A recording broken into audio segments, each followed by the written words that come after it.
was summertime on the island of Sodor. Gordon pulled the passenger express. It was very busy, but Gordon loved the hustle and bustle.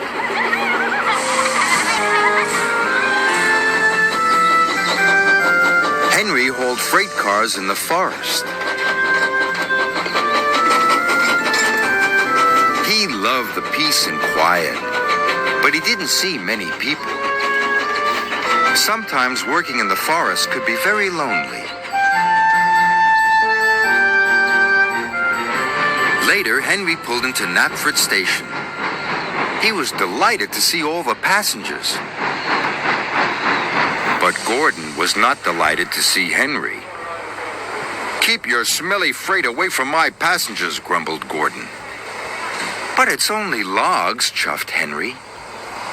"Passengers and freight do not mix," huffed Gordon, and he wheezed away. Henry watched the express leave the station. "I'd like to pull passengers," sighed Henry, "just for a change."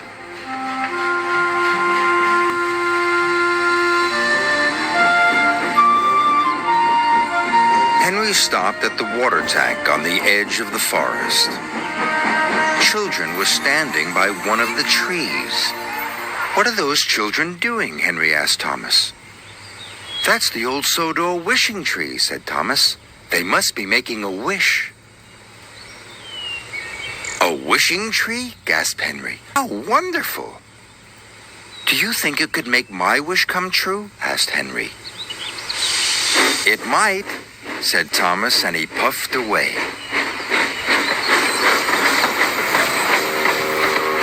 Henry rolled up to the wishing tree. He took a deep breath and made a wish, as hard as he could. I wish I could pull the express instead of Gordon," he said. That evening, Sir Topham Hatt came to see Henry. "Tomorrow, you will pull the express," he said. "Thank you, sir," said Henry happily. His wish had come true. The next morning, Henry chuffed cheerfully into Knapford Station.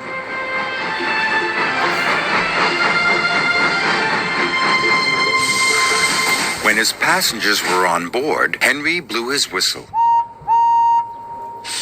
and pulled out of the station. But Henry puffed too quickly. "Go gently," called his driver. "You can bump freight, but you can't bump passengers." "Sorry," puffed Henry.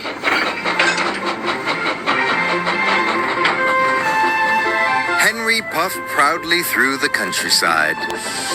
"Pulling passengers is a grand job," he said. Gordon was in the repair yard. He was being fitted with a new boiler.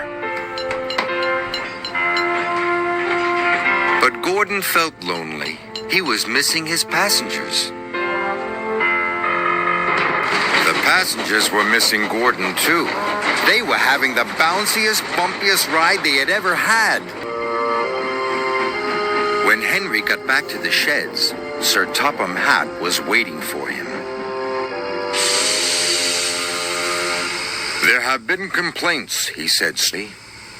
"Passengers are not like logs. You must be gentle." "Yes, sir," said Henry sadly. Being gentle was very difficult. Then Henry saw Gordon. He was looking miserable. "My wish has made Gordon go to the repair yard," gasped Henry. This made Henry feel very bad. The next day, Henry had to collect the dining car. He tried his best to be gentle.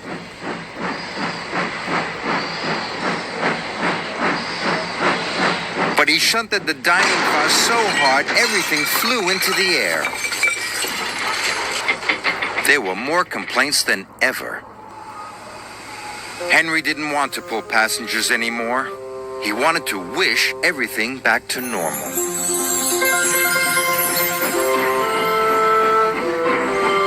But when he arrived at the forest, Henry couldn't remember which tree was the wishing tree. "Oh no," cried Henry. "Which one could it be?" Henry didn't know. So he decided to wish on all the trees. "I wish I could pull freight again," he puffed. Then he moved to the next tree, and he wished again. "I wish I could pull freight again."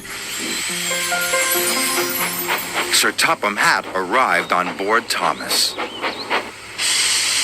"What are you doing, Henry?" asked Sir Topham Hatt. "You are causing confusion and delay." Henry told him all about the wishing tree. "Wishing trees don't run railways," said Sir Topham Hatt. "That's my job.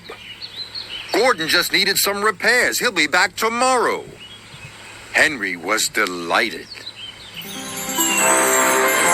The next day, Gordon came back to work. He looked as good as new. The passengers were so pleased to see him. They cheered and cheered and cheered. Gordon beamed happily for the rest of the day. Henry was happy to be back in the peace and quiet of the forest. At the end of the day, he stopped near the wishing tree. And even though Sir Topham Hatt had told him trees don't run railways, Henry wished he would never have to pull passengers ever again, just in case.